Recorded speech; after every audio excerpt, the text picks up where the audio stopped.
Hello, my name is Glenn Dyer, and you are watching a Dyer-Situation. Today, we're seeing Passengers with Jennifer Lawrence and Chris Pratt on board a spaceship, and they wake up 70 years too early, and now they're stuck, and they'll be old, so no fun. Well, what do you think, guys? I think it'll be a fun action flick. It's a space movie, and I always look forward to those kind of movies. I mean, it's Jennifer Lawrence and Chris Pratt. The acting will be at least decent. I guess I'm not expecting great sci-fi stuff. Yeah, I don't know. I'm not expecting much action either. I don't know. From the trailers I saw. I guess, but I think that might be like the trailers for The Martian, which I also wouldn't call an action film, but they advertised it as such. Yeah, I guess that's right. Yeah, so... Yeah, you got a point there. But I'm just hoping the picture looks great, at least. I'm not exactly expecting much. I'm just expecting to see Jennifer Lawrence and Chris Pratt. That's literally all I'm expecting. I'm expecting to be entertained, but not much else. Same here. So, yeah, let's go to it. Okay, and we're back. We're back. We're back. From Passengers. Yes. From Passengers. The movie. The Passenger movie. From the movie. About passengers. That was in a ship. Yes. It was in a ship. So, I think Neil deGrasse Tyson's gonna have a field day with this. Yeah, definitely. Definitely. Yeah, this had Martian fever, but not Martian. God, when Dead Space is more realistic than... Hey, Maury, stop it. Sorry. Wait, I did not turn... Oh, forget it.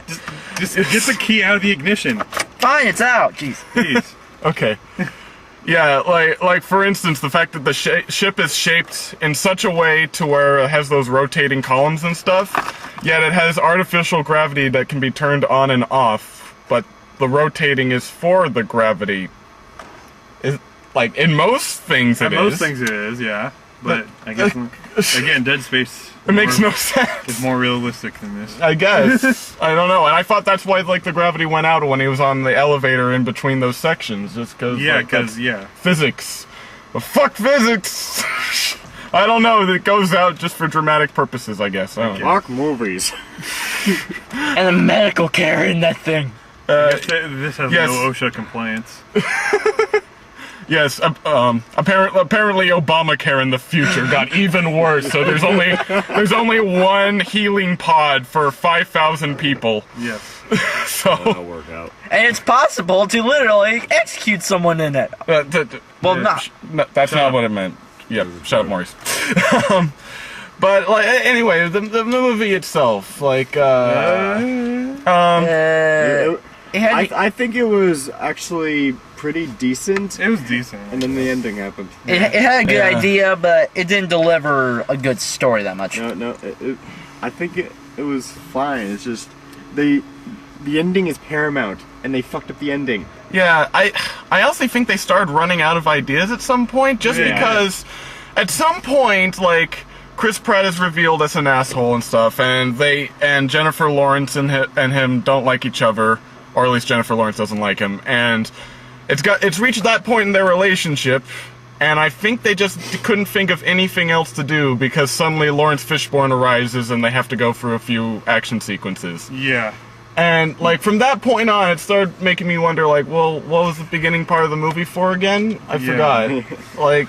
Yeah, the plot demands they get together in the end. Well, I know that, but, like, it's as if they couldn't think of any other dramatic reasons for that. I would have preferred they just stay out of that sort of stuff, because that was the less interesting part of the movie. Definitely. But, and also, I'm not saying they should have, but I think it would have been a little more interesting. Maybe it's, like, a different story, where...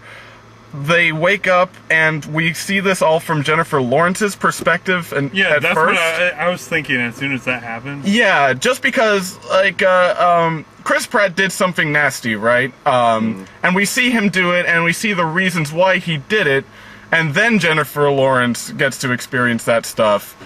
And already, I don't think that kind of works just with the casting choice. I mean... Yeah. If it was through Jennifer Lawrence's perspective, we're already kind of inclined to trust Chris Pratt because he's very charming. Right. That So- and his reasons for doing it are somewhat understandable, even though it's still an asshole thing to do. Yeah, you could have had it been revealed and then slowly explain why he did it, and Right. that would have had a little more impact. Like how they did in the after everything went to shit, and he started explaining everything. Yeah, that was good. So basically, the first part of the movie doesn't have much of a point, but Right. not really. But it's just, I think, dramatically it doesn't work as well. No.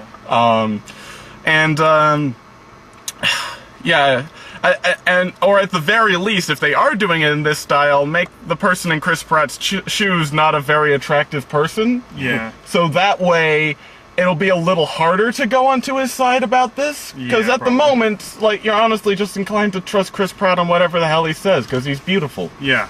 And it doesn't work as well when he's doing something like that. At least in my opinion. So, I don't know, I just think overall it's fun. And it's entertaining. It's entertaining. Just beware of the ending. Yeah, the ending where Chris Pratt is immortal. But of course you can't kill him, he's Chris Pratt! Exactly. You can't kill Chris Pratt in your movie, he's so beautiful! And funny. Yeah. Not that funny in this, but still. Still. Yeah. Alright. Yeah, so that's the annoying stuff, but that's just Hollywood things, I guess. Yeah. Can't have Martian every time. But even the Martian got a little out of control towards the end. But even then, they still tried to base it in science. Yeah. I was fully like when like the second Chris Pratt did the thing he did, I was fully expecting it to just blow up in his face. Yeah, literally. It should have. He should have died. There is no scientific way he could have lived. The other thing. Yeah. Oh. Figuratively blow up. I knew it was just gonna happen. Like the second Jennifer Lawrence woke up. Yeah. But yeah. Yeah. Whatever. Whatever. It's a decent movie. It's decent, I guess. It's worth price of admission. Yeah. Sure. Yeah. I don't know. Not exactly a movie you tell your kids about, but Yeah. still good. Still good. Need something to watch. You can watch this. Yeah. It's It wasn't okay. boring. No, it wasn't boring. I wasn't bored. So, Meh. Okay. So until next time, I'm Glenn Dyer, and you have been watching a Dyer-Situation. A Dyer-Situation.